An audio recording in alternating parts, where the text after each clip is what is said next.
চালের বড়াগুলো দারুণ হয়েছে, বল। হ্যাঁ, দুই গোপালেরই খুব ভালো লেগেছে।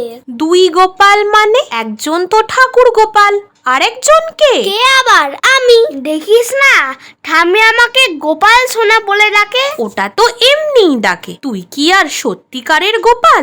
সে কত ইন্টেলিজেন্ট। আমিও তো ইন্টেলিজেন্ট, তাই তো একটু পড়লেই পাস করে যাই।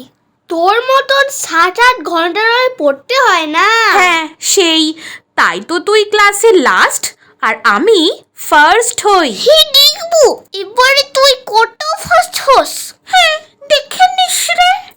এ এ